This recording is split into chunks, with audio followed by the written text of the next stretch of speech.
하나님 말씀 보겠습니다. 누가복음 7장입니다. 오늘 마지막 셀모임입니까? 연기들 하시는 것 같은데. 네, 마지막 셀모임 잘 하시고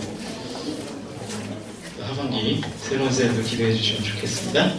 누가복음 7장 36절에서 38절까지의 말씀입니다.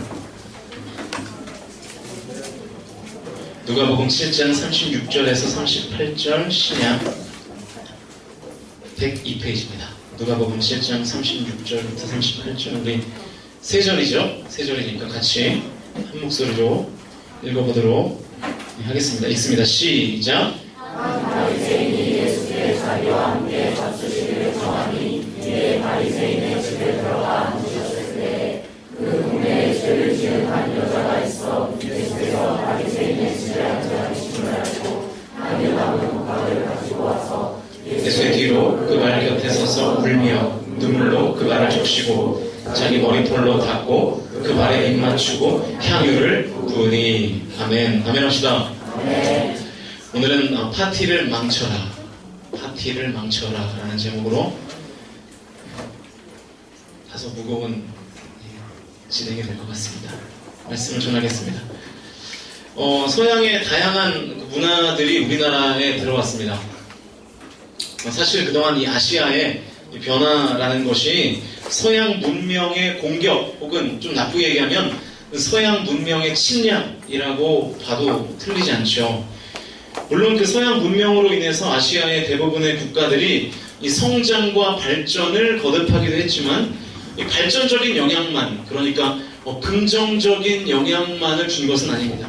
대표적인 것이 지나친 개인주의가 아닌가라는 생각이 들어요. 요즘 특히 더 그런 것 같아요. 여러분, 원래 우리나라는요, 이 공동체적 성향이 강한 민족입니다. 아시죠? 공동체적 성향이 굉장히 강한 민족이 우리나라 민족이에요. 그래서 여러분 예전에 학교에서 배웠잖아요. 향약, 두레, 또 하나가 뭡니까? 네? 품앗이. 그게 다 뭐예요? 내일만이 내일이 아니라 남의 일도 내일이다. 그래서 공동체니까 같이 일하고, 그죠? 같이 어떤 일들을 처리해야 된다. 근데 너와 내가 아니라 우리라는 거예요. 우리 의식이 원래 강한 민족이 우리 민족이었습니다. 그래서 내일도 네 일이고 또 네 일도 내 일이다. 네, 다 우리 일이다. 이런 공동체성이 우리에게 있었다고요. 그래서 1998년도에 여러분 몇 살이었나요? 98년도에 우리 지금 20살이 몇 년생이죠? 2살 때였어? 그때 IMF라는 게 있었어요. 알아요? IMF. 네, 다행히 아네요. 그때 무슨 운동했습니까? 어떻게 알아? 금모으기. 금이 나라에 도움이 된다 그러니까 집에 있는 금들을 다 갖다 그냥 나라에 줬어요. 아세요? 돌반지, 무슨 결혼반지 이런 거 다 빼다가 그냥 나라에 이렇게 줬다고요. 왜? 우리 나라라는 공동체를 살리기 위해서. 지금 또 그런 일을 한다. 글쎄요, 금이 나올까요? 네. 다들 금테크는 하지 안 하잖아요. 네. 물론 여러분 공동체주의가 다 좋은 건 아닙니다. 이런 얘기, 자꾸 공동체 얘기를 하면 요즘 하도 뭐 빨갱이다 뭐 이런 얘기를 많이 해가지고 무섭긴 한데, 공동체주의에도 문제가 있죠. 우리가 가지고 있는 공동체성과 서양의 합리적인 개인주의가 균형을 이뤘으면 굉장히 좋은 나라가 되었겠다라는 생각을 갖습니다. 그런데 이제 개인주의를 넘어서 공동체성은 이미 파괴됐고, 개인주의를 넘어서 이제 이기주의가 팽배한 그런 시대를 우리가 살고 있죠. 지금도 우리의 이 문제가 심각해요. 그래서 학교 다닐 때 다 배웠잖아요. 님비 현상 알아요? Not in my backyard. 그죠? 놀라지도 않는데 이걸 놀리냐? 그래요. 우리 집 앞에 쓰레기 소각장, 방산 처리시설, 군부대 이런 거 못 들어온다는 거예요. 혐오시설 못 들어온다는 겁니다. 하여튼 군인은 어디 가나 냉대를 받고 자외용을 와 있는데 그래요. 이런 관점에서 저는 요즘 들어 우리나라의 그 급속도로 정착되고 있는 서양의 한 가지의 문화가 있다고 생각하는데, 그게 뭐냐면 오늘 설교의 제목에 들어가 있는데 파티 문화가 아닌가 생각이 듭니다. 파티 문화. 파티 가보셨어요? 파티. 네? 노래 가사 중에 파리 투나잇이라는 모르는 가사를 많이 들어봤을 텐데 파티는 아직 어디까지는 이게 저도 뭐 가본 적이 없는데 뭐 파티 그거죠. 좋은 이렇게 휘황찬란한 공간에 그죠? 음식 차려놓고 술판 벌여놓고 아는 사람 모르는 사람 다 초대해서 먹고 놀고 마시고 그러는 겁니다. 우리나라 상위 1%들은 정기적인 이런 파티가 있다 그러죠. 그래서 그들만의 리그가 있다. 그래서 베테랑 같은 영화 보면 마지막에 그 나오잖아요. 아세요? 그 파티 막 하면서 거기서 막 마약하고 막 이런 장면들 나오잖아요. 사실은 그런 자리에서 이 대한민국의 정재계가 밀당을 나누고 그 자리에서 사실 나라가 운영되는 중요한 결정들이 그런 자리에서 나온다는 거예요. 그러니까 뭐 나라가 제대로 될 리가 없겠죠. 그죠? 네. 이 파티가 사실은 서양 문화거든요. 이 중세시대 영화를 보면 이 가면 무도회 막 이런 거 하는 거 아시죠? 가면 무도회. 그래서 뭐 이런 거 이렇게 하나씩 쓰고 이렇게 그래서 검은 거 이렇게 나비 이런 거. 네. 제가 2주 전인가 그 후배가 공짜 뮤지컬 티켓 생겼다 그래서 성균관대학교 가서 로미오와 줄리엣을 봤어요. 재미가 없었는데 아무튼 그걸 봤는데 거기다 보니까 이 로미오와 줄리엣이 가면 무도회에서 만났더라고요. 전 몰랐는데 아셨어요? 독특하네요. 전 몰랐어요. 어떻게 만났는지 몰랐는데 아무튼 그 뮤지컬 상에 보니까 가면 무도회에서 그 둘이 만났습니다. 근데 파티 같은데 가면 안 돼. 결국 둘 다 어떻게 됐습니까? 죽었잖아요. 그 파티 가지 마시고 교회 오십시오. 교회. 교회가 참 좋은 곳입니다. 얼마나 시원하고 점심에 밥 주고 얼마나 좋습니까?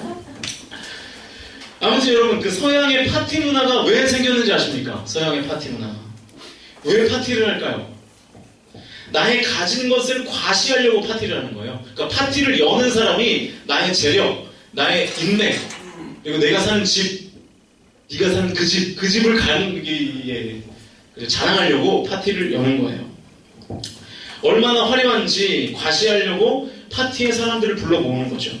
여러분 파티를 여는 이유는 간단합니다. 나를 드러내고 나를 과시하기 위해서 파티를 여는 거예요. 내가 가진 재력과 인맥을 과시하기 위해서 파티를 여는 거죠. 오늘 본문도 파티장에 관한 내용입니다. 36절 이렇게 시작하고 있죠. 보실까요? 36절 한 바리새인이 예수께 자기와 함께 잡수시기를 청하니. 자, 파티를 연 사람이 누굽니까? 네, 한 바리새인이다. 그래서 한 바리새인. 누구를 청했습니까? 예수님을 청했어요. 제가 앞에서도 말했죠. 파티를 여는 이유는 나를 과시하기 위해서 파티를 여는 거예요. 파티를 여는 사람의 의도가 뭐라 그랬습니까? 내 자신을 드러내기 위해서. 많은 사람을 불러다 놓고 내가 주인공이 되려고 파티를 여는 거예요. 그러니까 파티에 참석한 사람들을 먹고 마시고 즐겁게 하기 위하여 파티를 여는 것이 아니라 그 사람들을 모아놓고 내가 주인공이 되려고 사실은 파티를 여는 겁니다. 그런데 오늘 본문에서 파티를 연 사람이 한 바리새인이다 이렇게 기록되어 있습니다. 여러분 바리새인이 어떤 사람입니까? 바리새인 하면 떠오르는 한 가지의 단어가 있죠. 뭐예요? 오, 점점 똑똑해져. 네, 율법입니다. 율법. 네. 이 바리새인들은 율법에 집착하는 사람들이었습니다. 하나님을 잘 섬기기 위한 수많은 규칙들을 만들어 놓고요. 뭐 전승에 의하면 규칙이 뭐 1500 몇 가지다 뭐 이래요.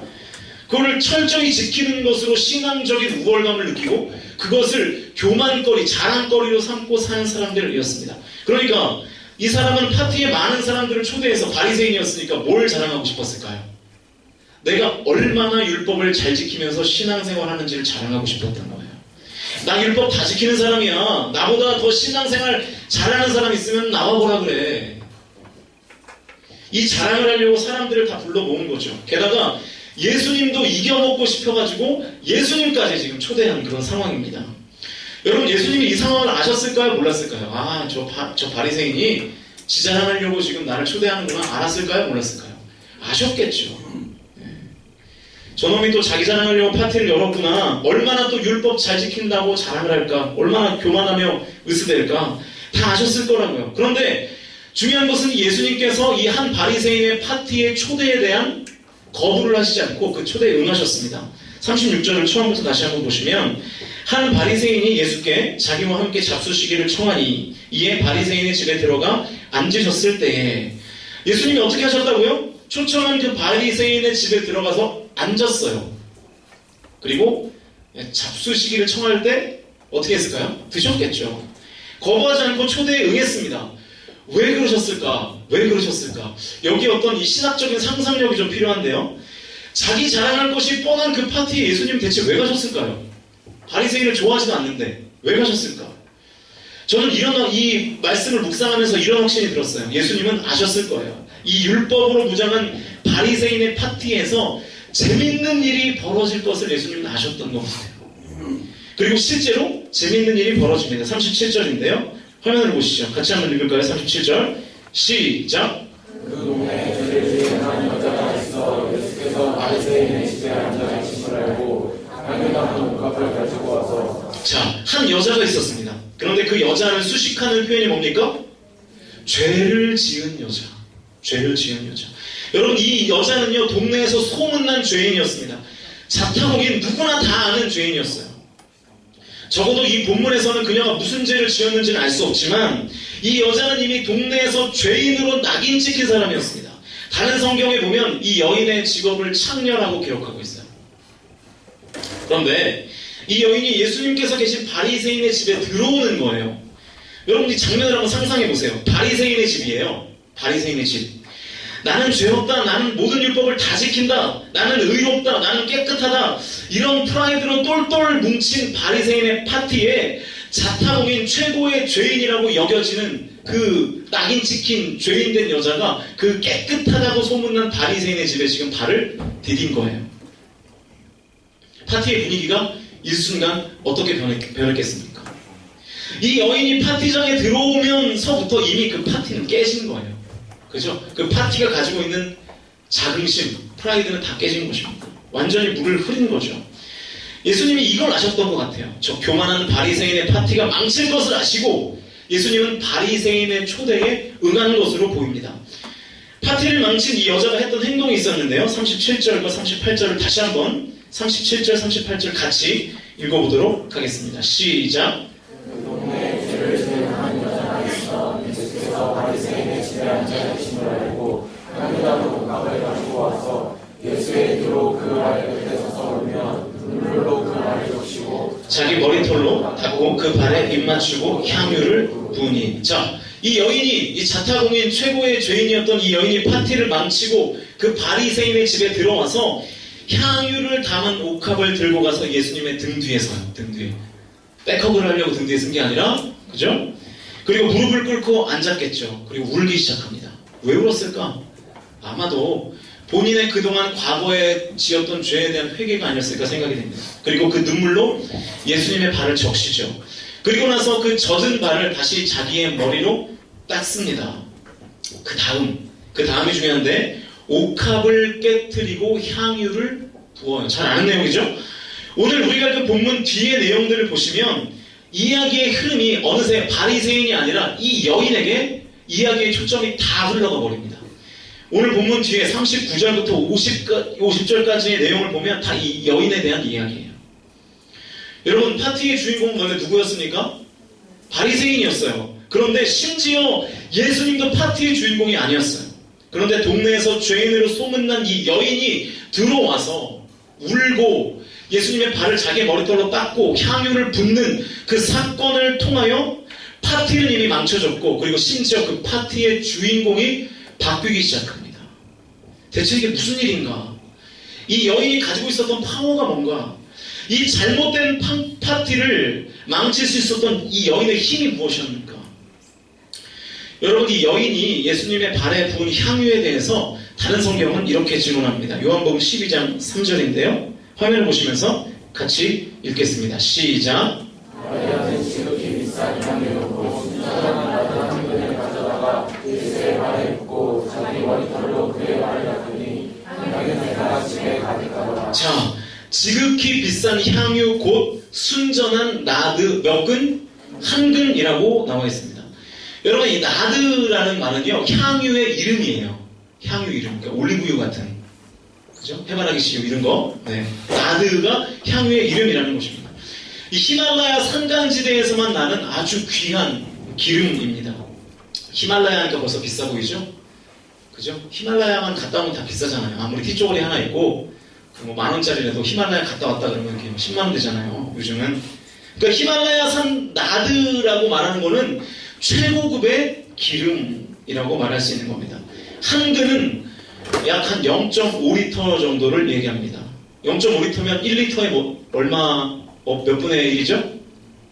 네, 2분의 1. 그래요. 산수도 잘하네요. 2분의 1. 기름치고는 굉장히 많은 양이에요. 그죠? 네.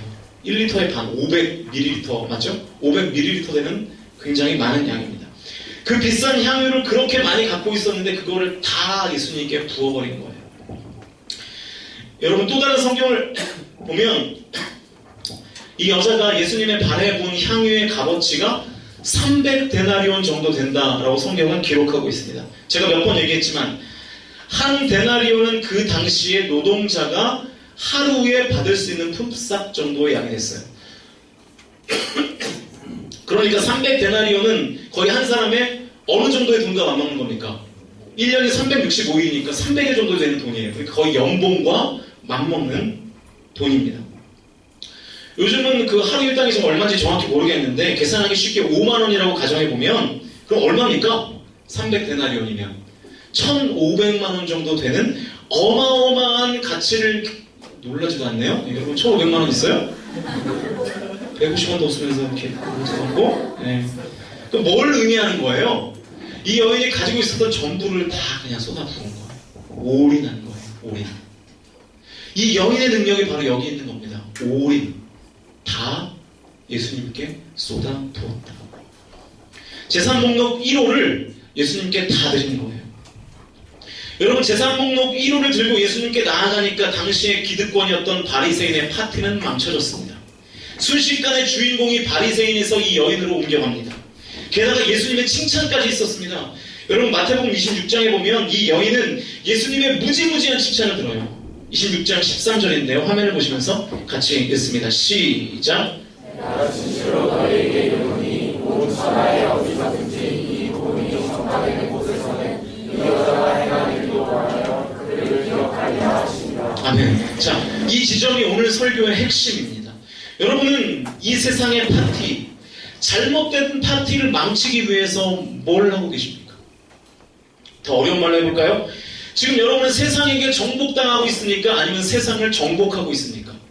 좀 신학적인 단어로 표현해볼까요?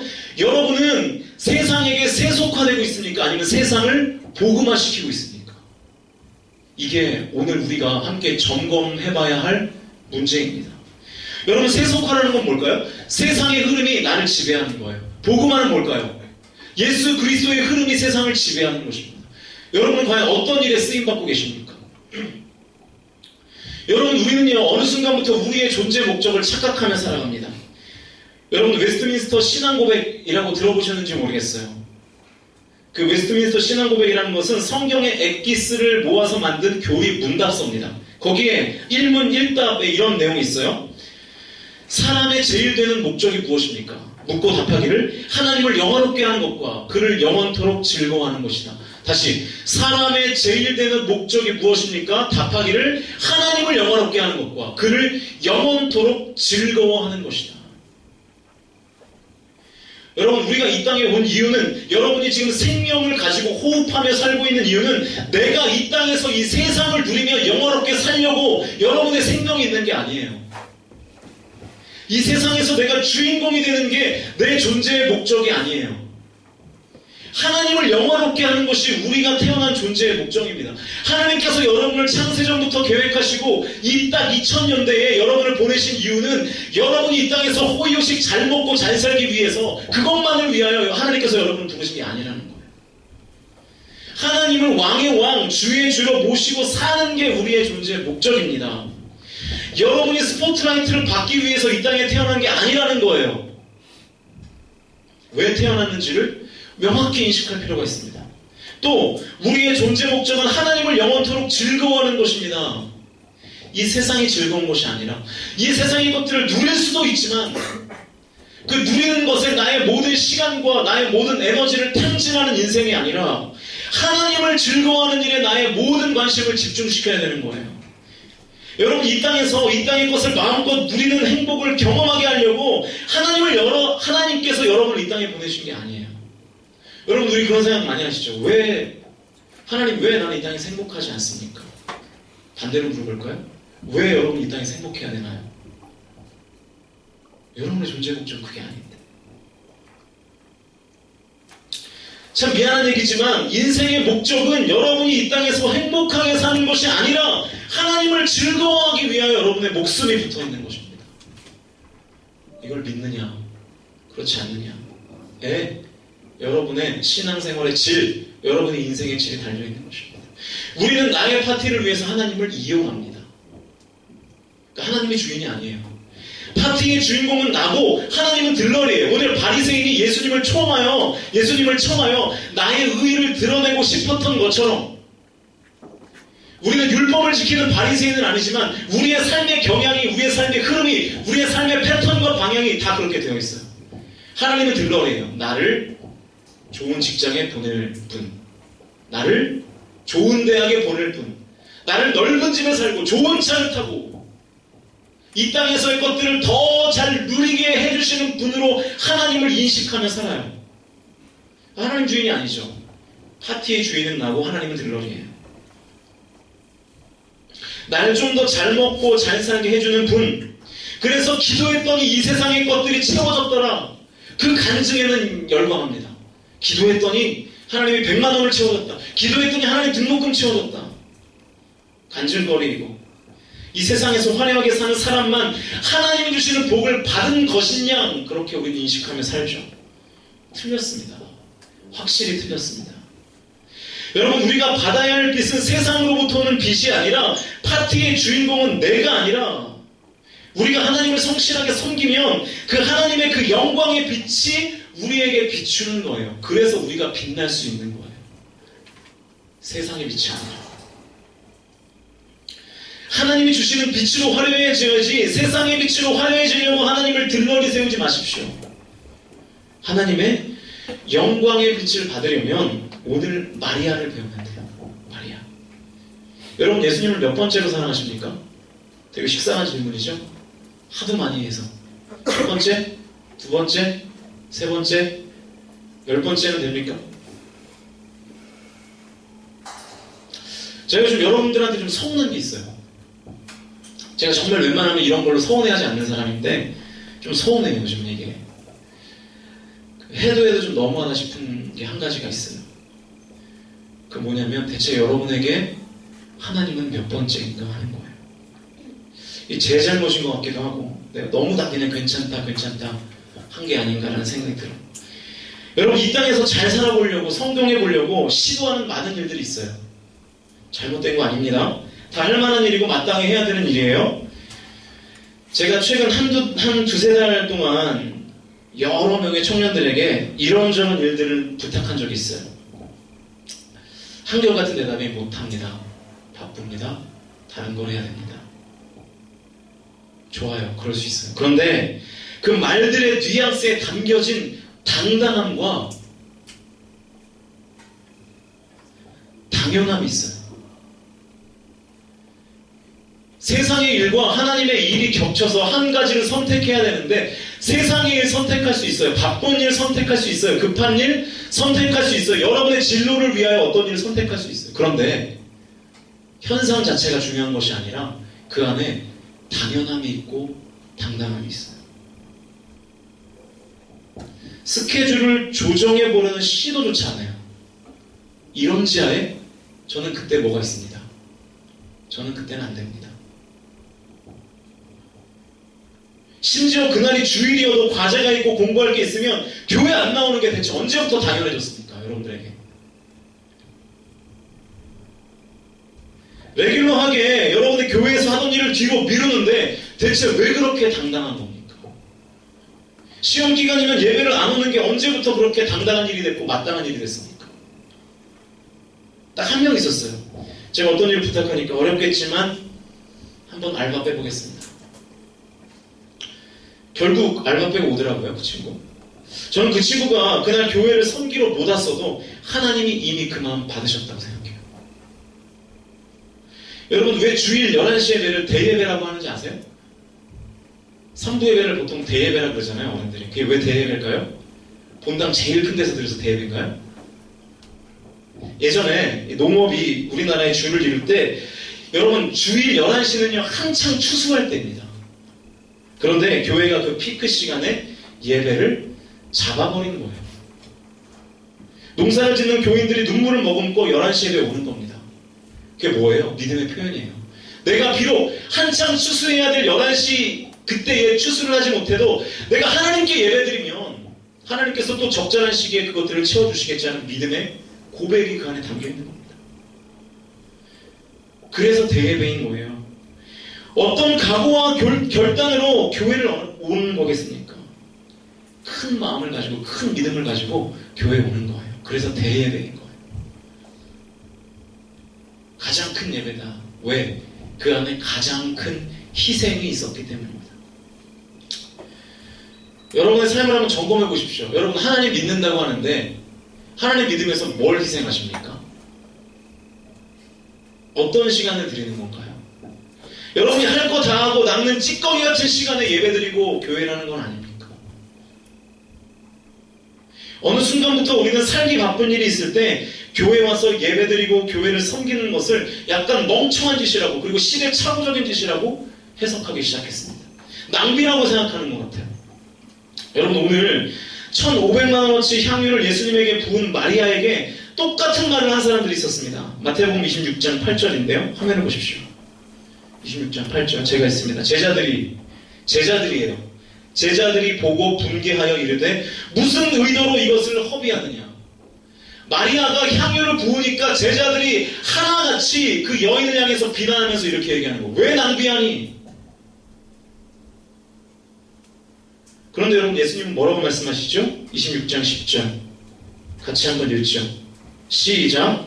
예수께서 하시고 그들에게 이르시되 너희가 어찌하여 이 여자를 괴롭게 하느냐. 그가 내게 좋은 일을 하였느니라. 할렐루야. 좋은 일을 했다. 예수님은 그것을 낭비라고 하지 않고 그 여인이 좋은 일을 했다. 나에게. 이 여자를 왜 혼내느냐. 그러지 말아라. 이 여인은 내게 좋은 일을 했다.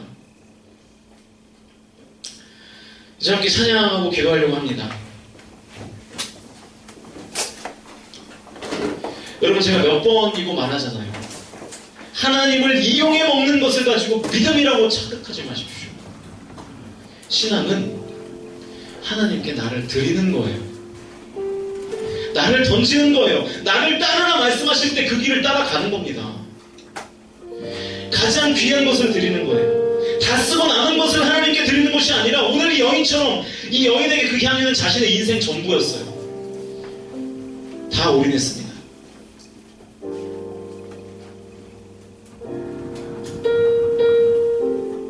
여러분의 인생을 드려야 합니다. 그래도 절대 망하지 않습니다. 절대 굶어 죽지 않습니다. 여러분 하나님이 나에게 무슨 좋은 일을 하실지만 생각하며 침 흘리지 말고 오늘 이 여인처럼 여러분의 인생으로 예수님께 좋은 일을 해보십시오. 여러분의 삶에 놀라운 일이 벌어질 겁니다. 기적 같은 일이 벌어질 거예요. 이게 여러분을 선동하고 현혹시키기 위한 목사의 말이 아니라 성경에 기록되어 있는 내용이에요. 성경에. 이 찬양 같이 하려고 합니다.